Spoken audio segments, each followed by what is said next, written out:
Mr. J. Obernolte. Well, thank you, Mr. Chairman. You know, I think I probably speak for just about everyone in this room when I say I think that our national debt and our budget deficit is the #1 existential crisis facing our country. Certainly, the facts back that up.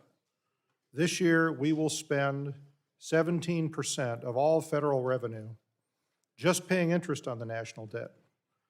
The CBO put out a budget outlook a few months ago that says that this year, for the first time in the history of our country, we'll spend more on paying interest on the national debt than we do on our defense, and that by the end of their 20-year forecast window,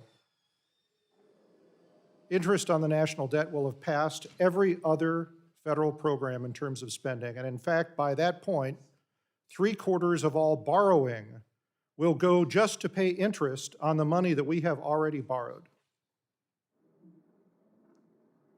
This is a problem that we have to solve, and the only way that we can solve it, it said when you're digging a hole, the only way to stop digging the hole deeper is to stop digging, and that's what we need to do. We need to stop spending.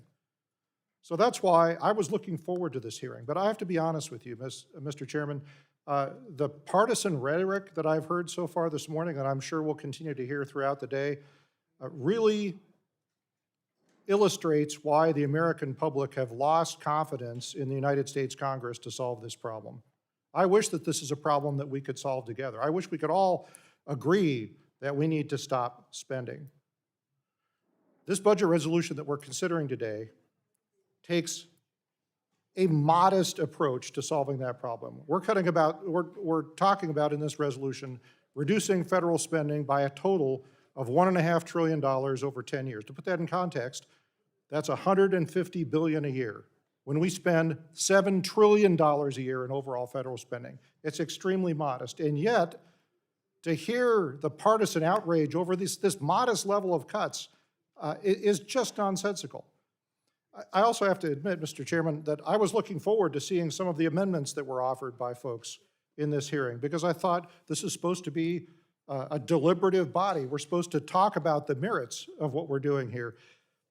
And yet, every single one of the amendments that I've seen, as I've leafed through the amendments that have been offered, are talking about doing things to not cut spending.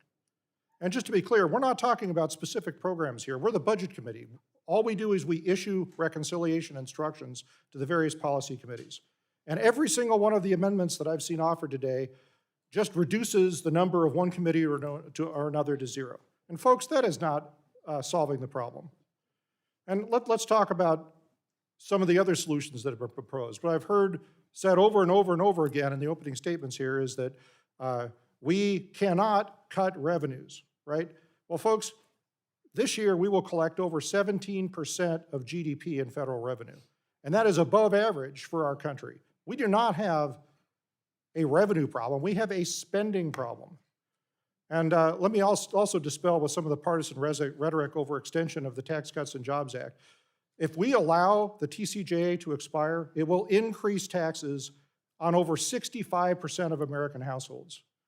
So for all of these posters that I've seen on the other side of the aisle here that say Republicans want to cut taxes for billionaires, you ought to have a poster next to it that says Democrats want to increase taxes on over 65% of American families, because that is equally true.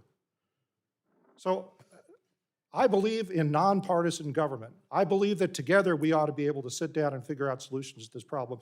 This kind of rhetoric is not helpful.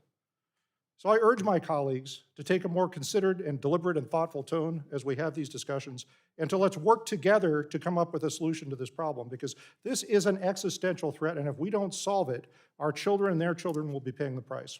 I yield back.